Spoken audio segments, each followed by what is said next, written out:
The fleet industry in some respects shows the rest of the market how to do it. If you talk about EVs, it's 8 in every 10. So, without fleet, there isn't an EV market. It'd be hard to disagree with the fact that it is advantageous to take an EV vehicle on lease versus taking a combustion vehicle. It is cheaper to fuel and it is cheaper to run. We have to go to full, net zero. As I mentioned before, we have a climate emergency, but we probably have to do more of a gradual transition. Keep the ambition, reset it, but then let's just stick to it.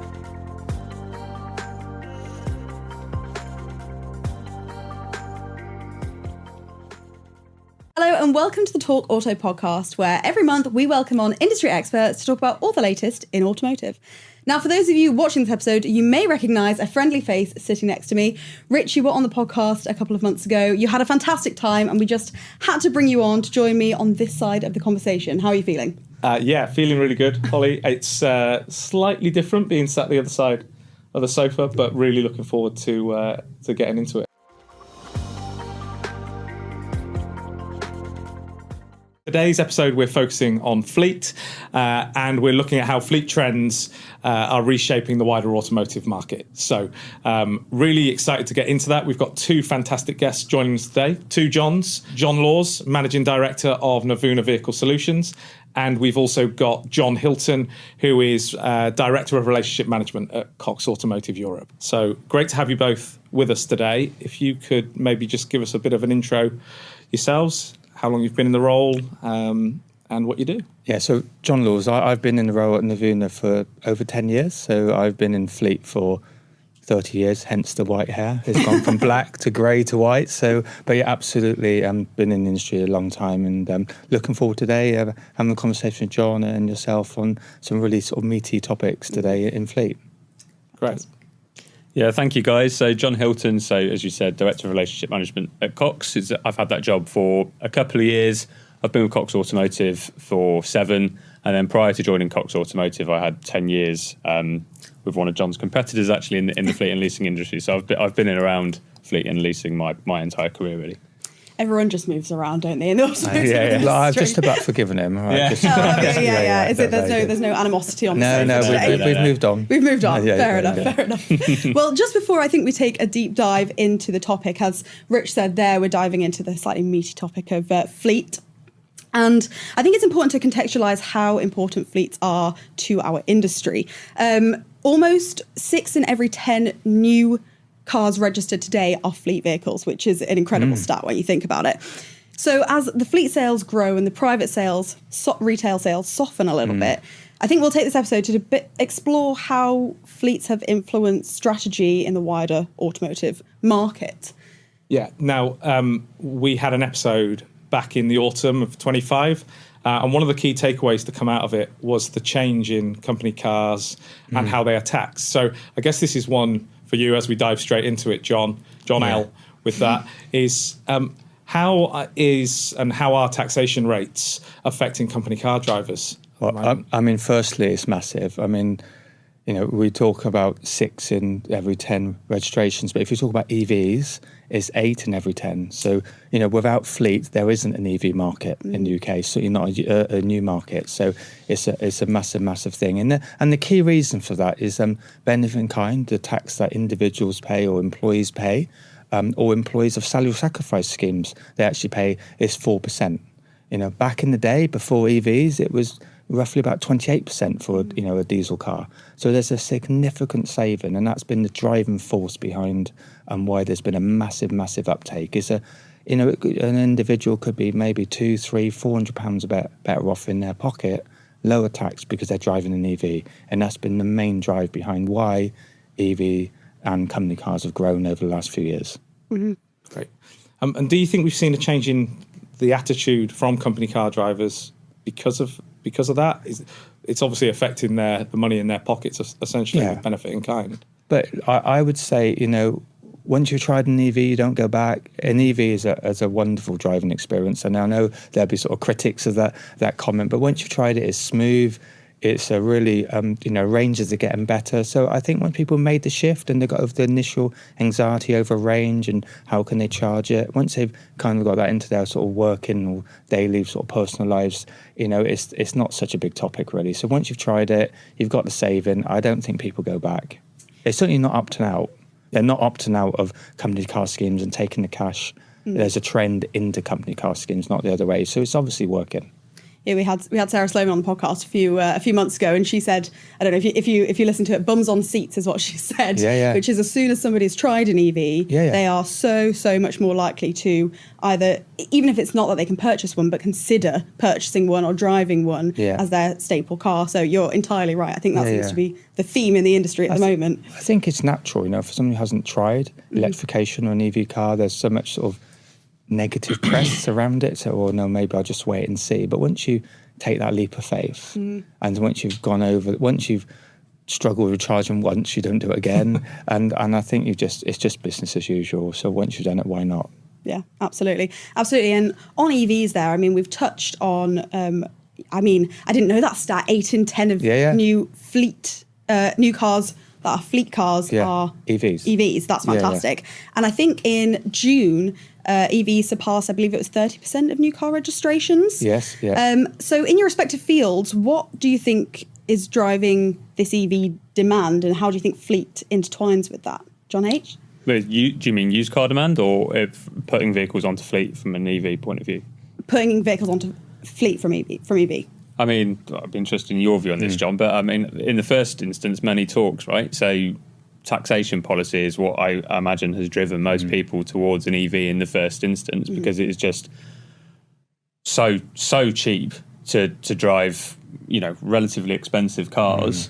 So money talks would be the first thing. I think that is what has pushed people towards that, and the increase in taxation on diesel vehicles. We saw that from petrol to diesel in the early 2010s, and then obviously, and that drove a massive adoption towards diesel, and then we've seen that trend reverse through to EV. So that's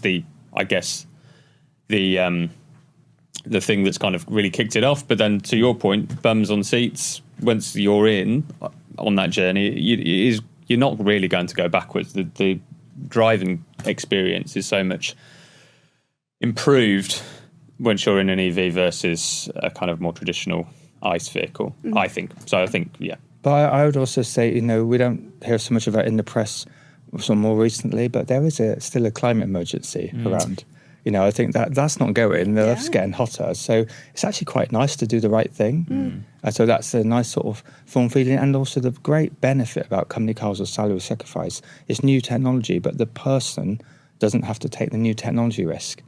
The leasing company does, or the company buying the vehicle. So you can try it as an individual, quite risk-free, really.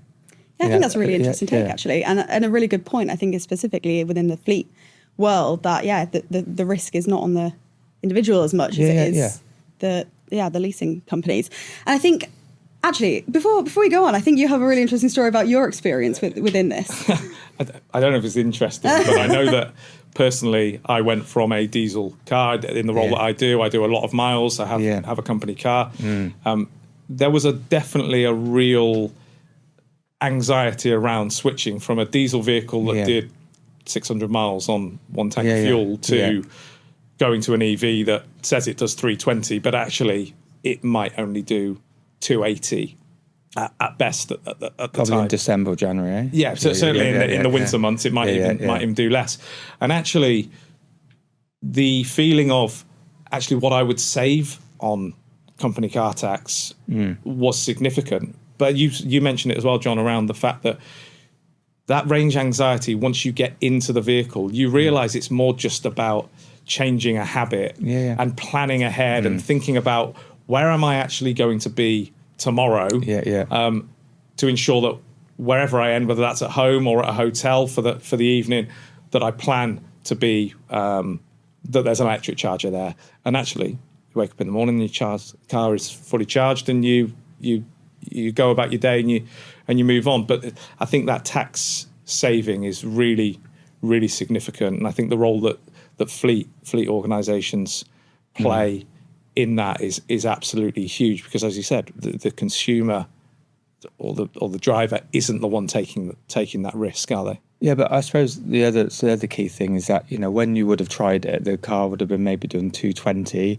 In December or January, it might be doing 170 because it's cold and the battery doesn't perform so well. So that's a bit different than if you were going into an EV today. I mean, most cars, I would say, are 300 plus. Yeah. Mm-hmm. So in the winter, it's maybe 260, and there's a big difference between having a car in middle of January doing 170 miles to doing 260, 280 miles.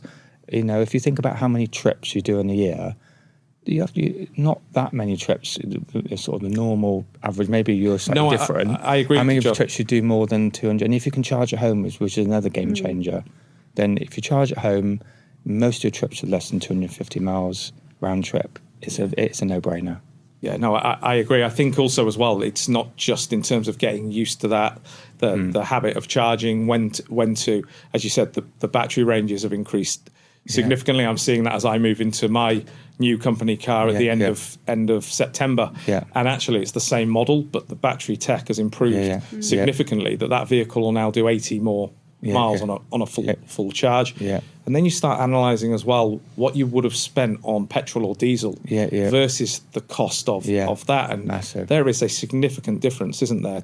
Especially if you can home charge or workplace charging or depot charging.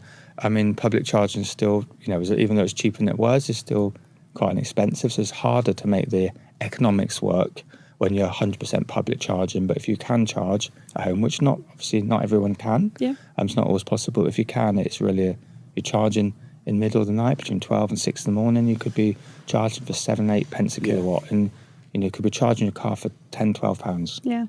Yeah, I feel like every time we have an episode, it doesn't matter what the topic is, everyone always comes on and just raves about EVs for about 10 minutes. And I love it, and I completely agree with it, absolutely. I think, as we've said, it's really big in the fleet world at the moment.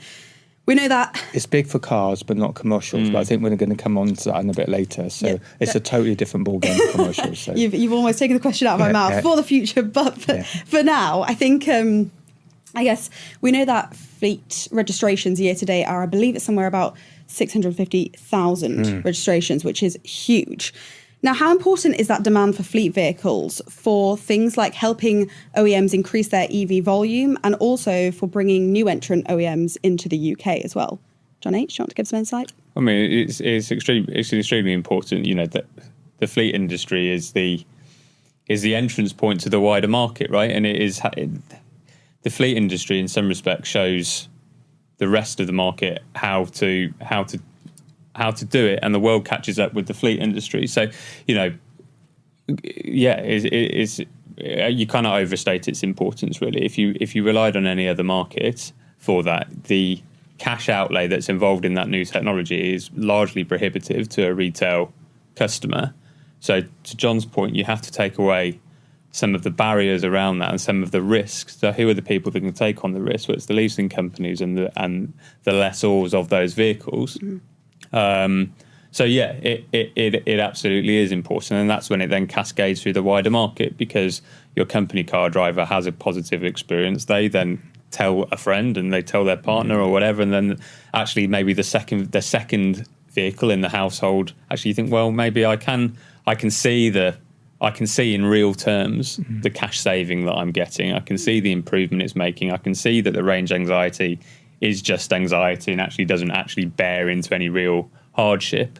So then your second vehicle, if you're being slightly traditional in the view, the second vehicle in the household is more likely to become an EV vehicle, and then you become a full EV household. And then as the demand therefore continues to grow, the infrastructure responds in relation to that demand. When was the last time, if you are going to stay at a hotel, if you're a serious hotel organisation, a hospitality organisation, you have to have EV charging sufficiently to be a viable option for for them to play in the corporate space. So that infrastructure gets invested in, and then that bleeds into the retail industry. So really, it is the entrance point and the starting point for the whole, circular nature of it. In my view, I don't know if you would agree with that, Jon. No, I think it's a big fleet industry is a big factor for new entrants. But there's a lot going on in the new space at the moment. It's probably, I know I told you how long I've worked in this industry for a long time, but it's the most change in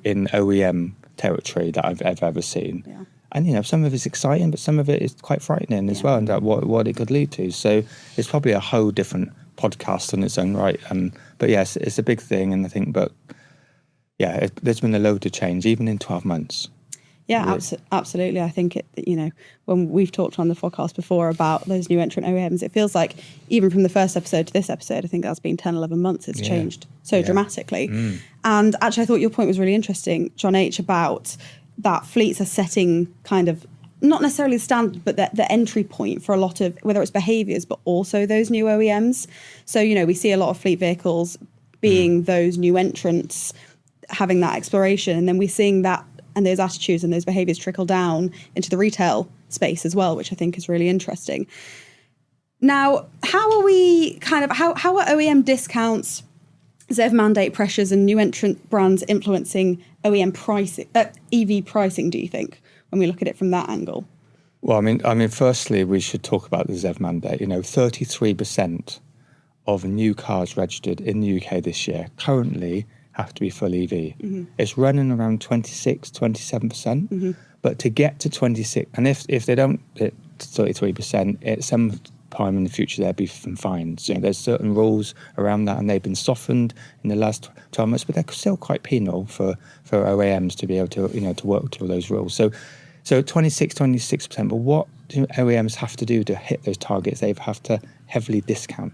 So what you've seen in the last year is there's been a significant increase in discounts for new EVs. Yeah. It's in completely night and day. If you compare that to 3 or 4 years ago when there was 1, 2, 3, 4% discount, it'd be quite easy to get 30, 40% discount on a new EV today. And that obviously is good for the driver because it becomes a lower lease cost.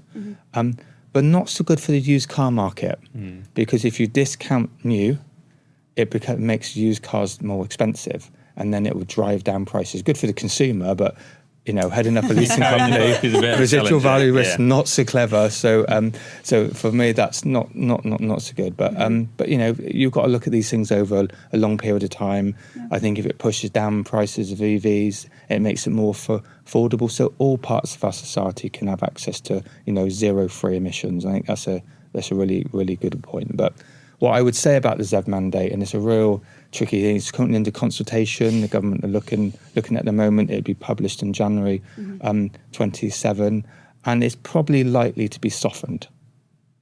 Really, and I think which basically means it won't say by 2030 all cars have to be EVs. It's heading towards that. Nothing's been decided, but I think that's what it means. But that's what really makes it so tough for whether you're an OEM, you're a dealer, you're a fleet leasing company. How do you plan?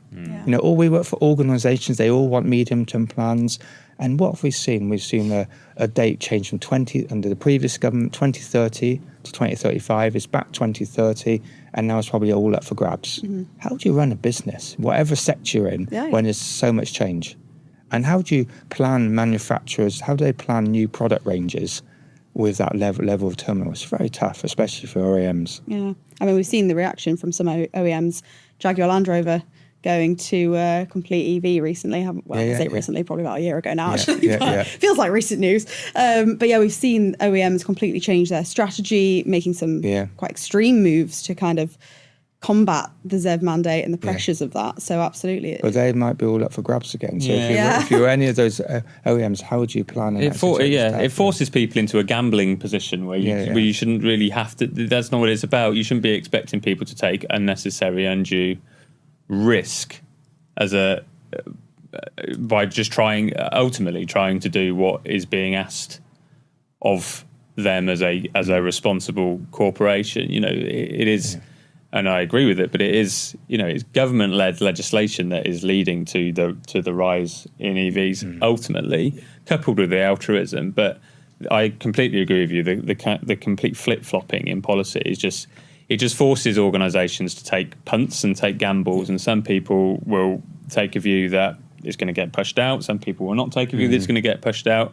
And one organisation will be on the right side of that gamble and another organisation will be on the wrong side, and it's not very. It doesn't feel very just, in my opinion. It forces risk where there doesn't need to be risk, on top of all the other pressures that go involved in running a business. It's not easy to do. And I guess that also puts slight pressure on, or maybe not slight, maybe real pressure on some of the OEMs, especially the established OEMs who have a mixed portfolio of both EV, hybrid, and purely ICE vehicles as well, that have to hit these targets. Whereas actually the new entrants, particularly in that Chinese space, they're leading purely on all EV. So actually, they're naturally automatically hitting that target because that's all they offer within their range. I think it's tougher for the established OEMs because they have business models which are quite if they want to change, it'd be like moving an oil tanker. It'd be a lot tougher. Whereas you have a new entry, wherever they're from, they can push to that new operating model that much quicker, and that's what we're seeing. But blimey, haven't we seen huge amount of new entrants, and haven't they really gained some share? If you look at the share in the last 12 months, and haven't they really mobilised their business in the UK? And then one of the things that, why is that? You might say, John, why is this happening? And one of the key reasons, but a little bit political, but they for imports from, say, China, for instance, there's lower tariffs in the UK and compared to Europe and US. So that is probably one of the economic reasons why we're seeing more product in the UK. But what we have to say is that is offering the consumer a very good quality car at a good affordable price. So it's actually is all thumbs up for the consumer. Yeah, and better for the fleet companies as well when they are adopting, obviously, those new entrant OEMs into their fleets. You're seeing that price reflected as well in your... Yeah, I mean, it's up for us as leasing companies or whatever leasing company you work for is to give our customers a choice. As most schemes are user-chooser, so they choose which car. So our role is to give people, good cars, affordable cars, and to create competition. And I think that can be only positive for the consumer. It must make life tough for your risk team, though, trying to understand the RV positions of kind of new entrant marks and how that's going to sit in 2, 3, 4 years' time. It must make that it adds an extra dynamic to their considerations. I mean, absolutely. Our risk team do an amazing job, and I'm sure they all do it in the leasing world. But one of the biggest challenges in the risk team is the lack of uncertainty. So at the moment, we're all leasing companies around residual value will be planning the current rules around the ZEV mandate and what that means for future residual values of diesel vehicles, petrol vehicles, and EV vehicles. But if all that changes next January, it's all up for grabs again. So what does that look like? But in the meantime, we would have written a lot of residual value risk in that time. But that's part of the, there's ups and downs when you have a residual value market. And there'll be some winning situations out and there's some losing. But that's, we're in the business to take risk. Yeah. And obviously with as well, a number of these, the new entrant OEMs, they have not yet all gone through that cycle of sort of 2 or 3 years in the market. So there's a lot of focus from them on the new vehicles, but not really the same focus on what that used market will look like and what their vehicles will be worth at the end. Does that sort of pose a risk, big risk to you? It does, but probably less of a risk than I at first anticipated, because if you look at the level of new dealerships, they're actually, I suppose very quickly, 3-6 months, the amount of new dealerships there are for those new around the UK. So they're actually really embracing the UK model or how the vehicles are serviced in life. Yeah. So I think, they've, in all fairness to them, they've done that really well. And there's been lots of dealership groups who have onboarded those OEMs and made it part of their brand family. And I think that's a positive thing. So I'm not overly concerned with that. I think the trends will work out for themselves. You mentioned it earlier, John, and you talked about the commercial vehicle element. Obviously, your business is not just car, it's commercial vehicle as well. Year to date, only 11.5% of vehicles, only 11.5% of new vans have been registered electric this year, when the actual ZEV target is 24%. Why hasn't there been the same rate of adoption in EV commercial vehicle to what we're seeing in car? I mean, there's a few reasons. It's a bit of a car crash, isn't it? Let's just call it out. It is a bit of a car crash. It's harder for commercial vehicles. I mean, all commercial vehicles are sort of revenue-generating assets for organisations. So the most important thing for those organisations is make sure those vehicles are available and they're in use, delivering the goods and services for their organisations. And that's the thing they're going to protect the most. So very vital. So if you think about when they're making their decisions, they need to make sure that there's enough vehicles available. Well, the product, even though there's more products available now, there hasn't been as many as there has been for cars. So it's way behind the new products for cars. So that's behind. The ranges tends to be worse than cars. So if you're trying to build that in your operation, and where they're going to charge the vehicles. I mean, I know charging's improving and it's a lot better than it was, but do they charge at the depot? Do the drivers take the vehicles home and they charge them home? Do they want to charge the company vehicle at home? There's so many operational challenges. So it is quite ambitious, the ZEV mandate, for trying to, I suppose, make that business model work within their operations with full EV. There's lots of organisations doing it, but you kind of have to try and test it, pilot it, understand it, what works, what doesn't work. And that's kind of the key reason. It's just harder. Yeah. I think when a few years ago we saw quite a good uptake in that commercial vehicle sector, and a number of the big organisations did start to roll out purely electric commercial vehicles. In that used market, how are you seeing electric vans perform in the wholesale? Not too special, to be honest. No, I mean, it's quite, if you think around the large organisations who have sort of, ESG targets, they were driving down to the so once those vehicles are selling, some of the vehicles selling now have got, the ranges are maybe 100 or 150, not too great. And they tend to be then selling probably to SMEs. And, there's just no way the SME, it's going to be, unless you're probably working in a city or, in more sort of rural areas, it's just not, they're not going to take that risk. Their livelihoods, they're just not going to do it. So it needs a lot more support, a lot more thinking, and probably a bit more of a gradual transition to full EV. It's definitely the right answer, but we have to test and learn over more of a gradual period. So the targets are way too ambitious, way too soon, especially for commercial vehicles. Yeah. It's almost felt as though there was quite a lot more consideration for the car market than there was. Well, there's the benefit in kind tax to start off with. You think that's a significant driver, which has probably been the single biggest thing in cars. What's the similar thing for commercials? There isn't, apart from ESG targets, large organisations. But when you get past the sort of FTSE 250, people are probably a bit less worried at this moment in time in ESG targets. Yeah, absolutely. And I guess, we've touched on it there, but does the commercial vehicle ZEV mandate, you've mentioned that targets are far too ambitious and that there's probably not been enough research. Do you think they need to be scaled back, similar to the cars as well? Yeah, I definitely think they need to be scaled back and probably a longer, the ambition still needs to be there. Yes. We have to go to full, net zero. As I mentioned before, we have a climate emergency, but we probably have to do more of a gradual transition. So keep the ambition, but I suppose what I would say is that, keep the ambition, reset it, but then let's just stick to it because, that is, and it's not which government, because they've both been doing it. So it's about, let's just stick to it. So all organisations can plan to that, probably over a slower period. Yeah, we need some certainty. Yeah. Certainty back, don't we? What about you, Jon H? I completely agree with Jon L on that.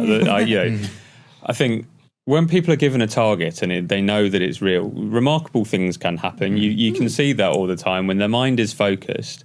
There's a lot of clever people that work in our industry. There's a lot of clever people in the R&D departments of these OEMs.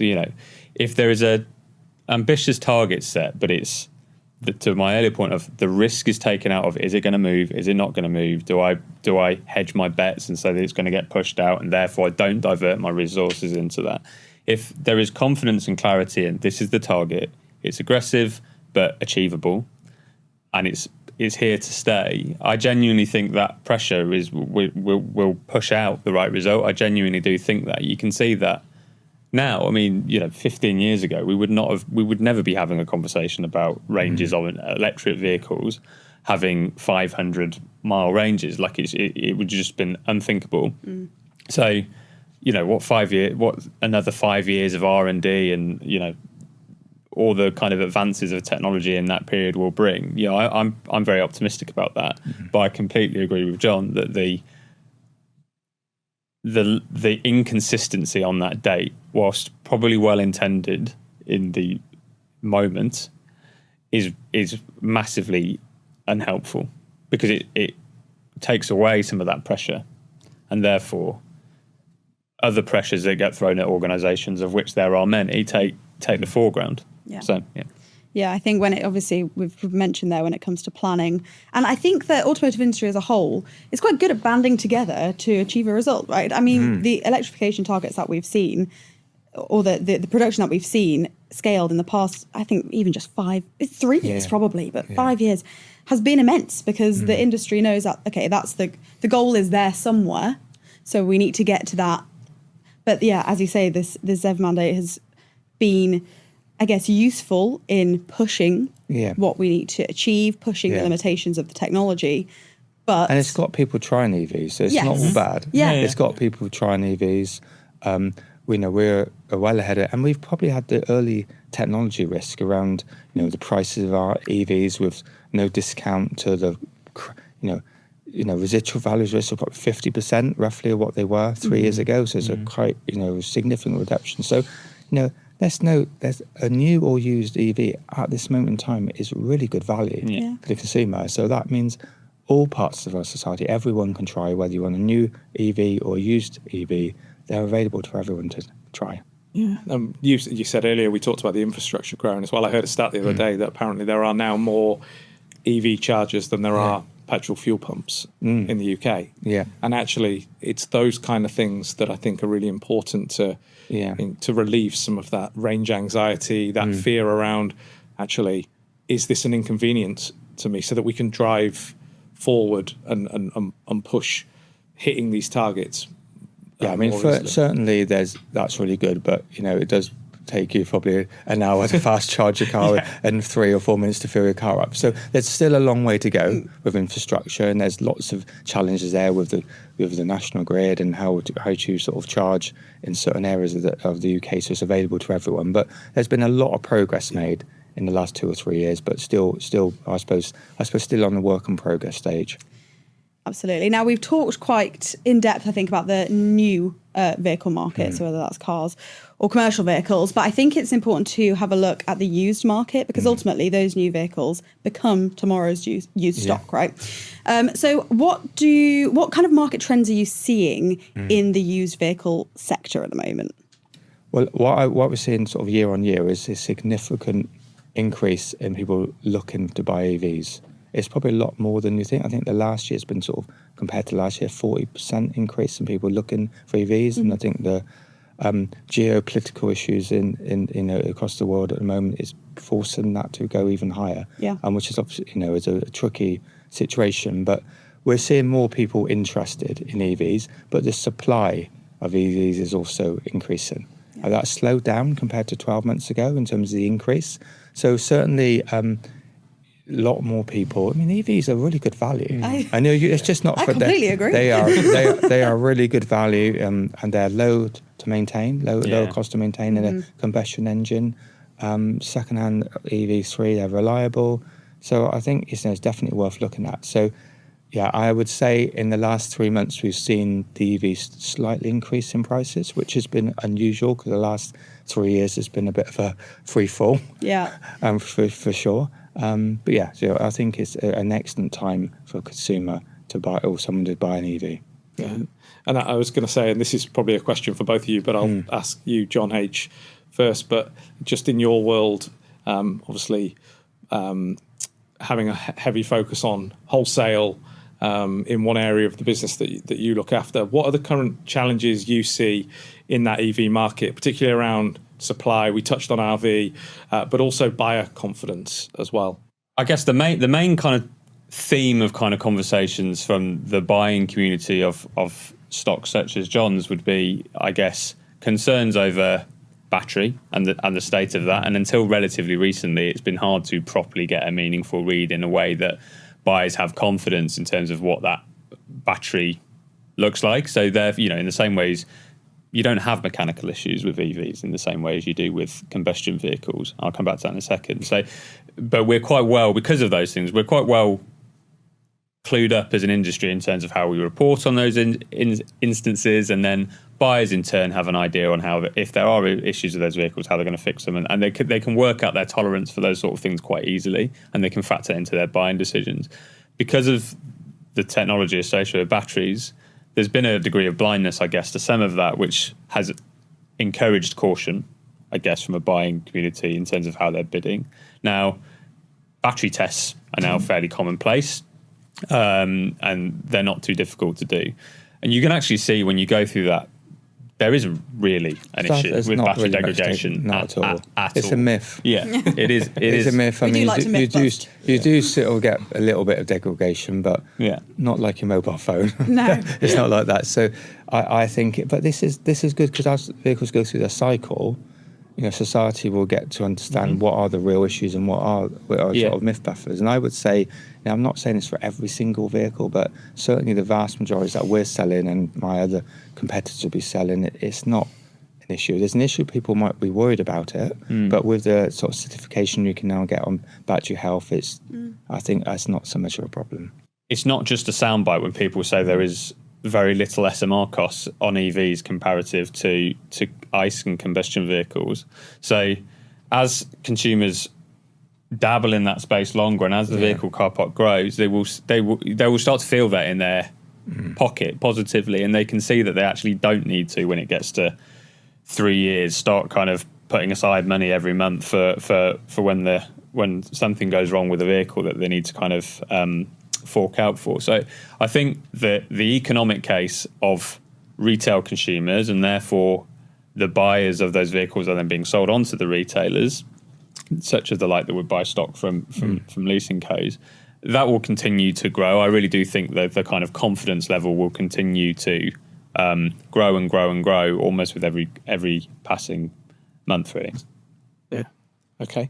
And I guess, this is for you, Jon L. What do current fleet behaviours mean for pipeline forecasting and use supply timing? Well, you've been to a casino, haven't you? It's a bit like going to... Don't tell my wife I go. Don't tell my wife. No, but it's a bit like going to a casino. I know it's so hard to do any sort of predicting. There's so much volatility. We talked about the ZEV mandate. So it is really hard. But what we do know, let's talk about what we do know. We do know that the government have laid out benefit in kind tax to 29.30. So today someone pays 4% benefit in kind, and in 2030 it's a modest increase to 9%. At the same time, we do also know recently that if you're driving this is maybe some of your listeners won't know this, but in 2028 plug-in hybrids benefit in kind increases to 18%. So if you're choosing the company car now, it's 2 years away, part of that lease period, you'd be paying 18% benefit in kind tax. And then when you get to 29.30, a petrol or diesel car is in the 30s, 34, 36%, something like that. So we do know that for the next sort of 4 years, if anything changes, but they've been, in all fairness, the governments have been pretty... they've laid out the rules on benefit in kind tax, and it's been pretty stable. Yeah. So that's probably the big thing. So I think it's here to stay. I think the uptake on the electric vehicles in cars, it won't go at the pace of the ZEV mandate because it's so aggressive, but it will still climb every single year. So I think that's really good for the new market. Mm-hmm. The used market is a lottery. It's really tough, and I suppose there'll be different views. There'll be different views if the ZEV mandate changes next January. I maybe come back and talk about this topic again, of where the changes. What does that now actually mean for a great topic actually? OEMs, dealers, leasing companies, the consumers. That'd be a great topic. So yeah, still a lot of uncertainty, but it's still a fun market to be in. We've been, it's a great market to be in fleet. It's a great market to be in dealers and OEMs. We all love it. So if we didn't, we'd left. So it's not.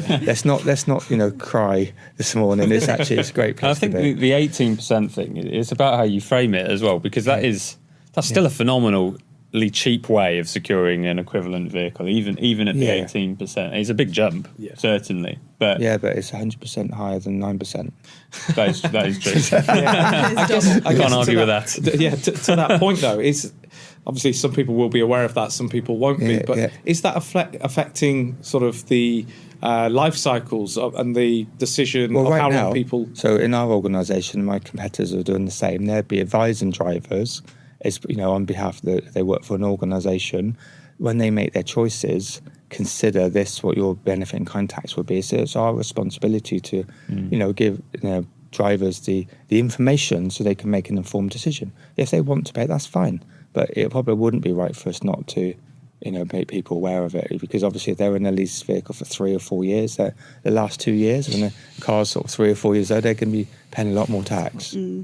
So there is influence in what some companies are doing. They're taking out hybrids out of their schemes. Some companies just have EV only. Our organisation, Company Car Scheme, is EV only. We've talked a lot there about uncertainty and how kind of volatile some of the decisions coming out of government are at the moment.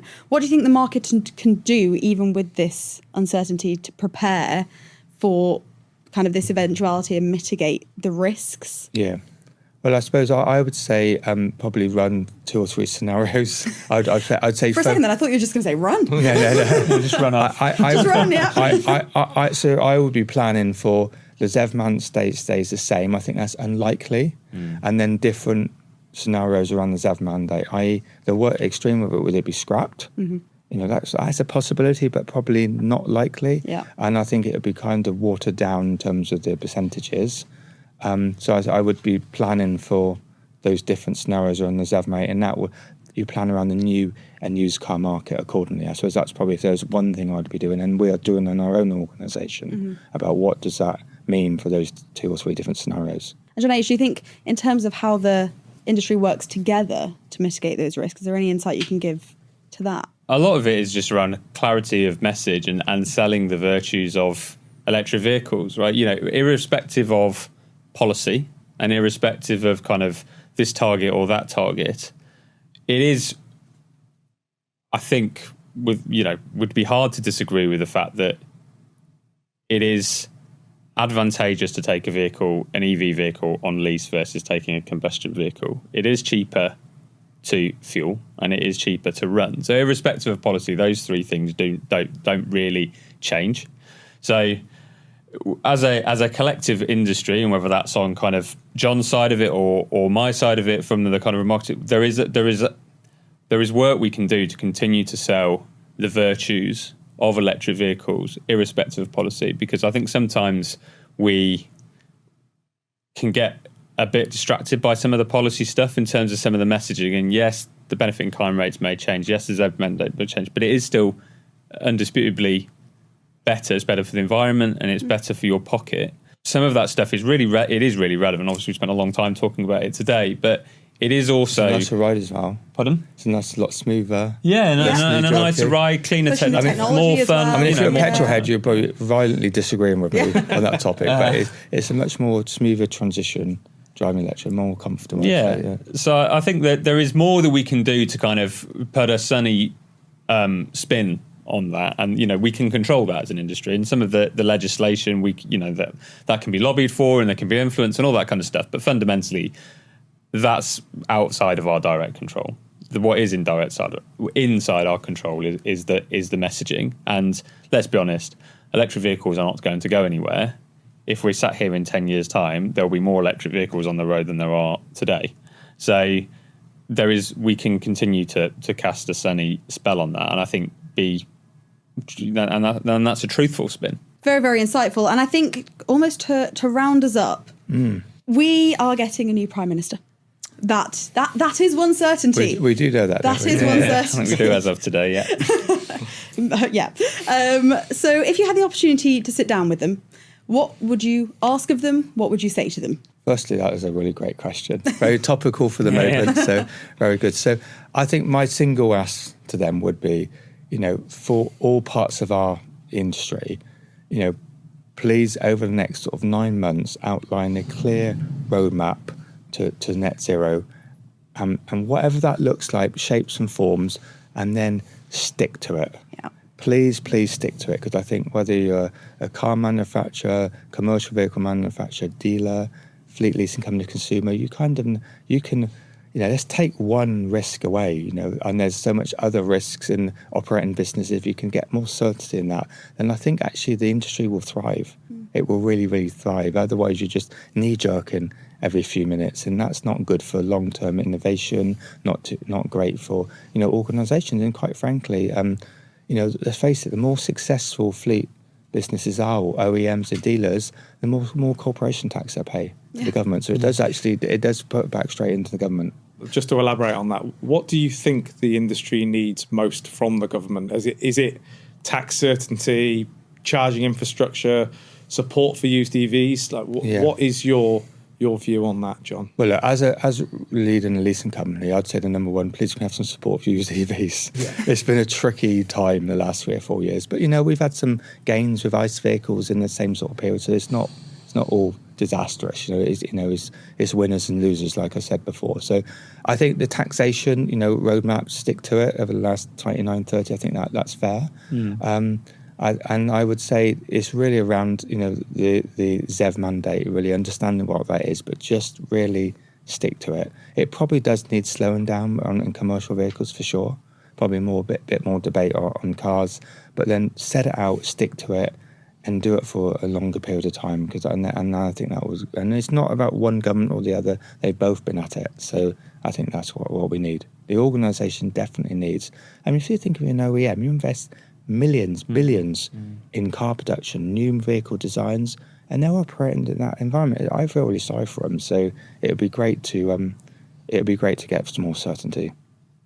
Jon H, what would you say to us? Yeah, at the risk of sounding unoriginal, I don't want to dilute Jon's point. I completely agree with it. I've done well today because I've gone first on most questions. Yeah. So I'm sorry about that, Jon. But no, that's okay. Yeah, I agree with Jon. Is going to be my new catchphrase. Yeah. But no, I don't want to dilute Jon's point. I completely agree, and we've talked about it, a lot over the course of today. Clarity is that if you're forcing me for one thing, and I would like probably a longer chat with him, clarity, and allow people who have to set mid-term plans, long-term plans that require upfront capital investment and sign-off, allow them the confidence that policy is there to stay, and therefore those CapEx considerations, those investment decisions they're having to make today and then within the next 12 months are based on a sound case, effectively, and take out this need for this kind of the gamble of will it happen or won't it happen, because it just creates pressure where there doesn't need to be pressure. Absolutely. I think there's been some really interesting insights, actually, and it's been really good to talk to you both. Thank you so much for being on. Have you enjoyed it, at least? I have enjoyed it. I mean, I would say thank you for having me. I've enjoyed the conversation today, and a new experience for me. So yeah, my first time on a podcast, so thank you very much for having me. Well, delightful to have you both on. Thank you so much.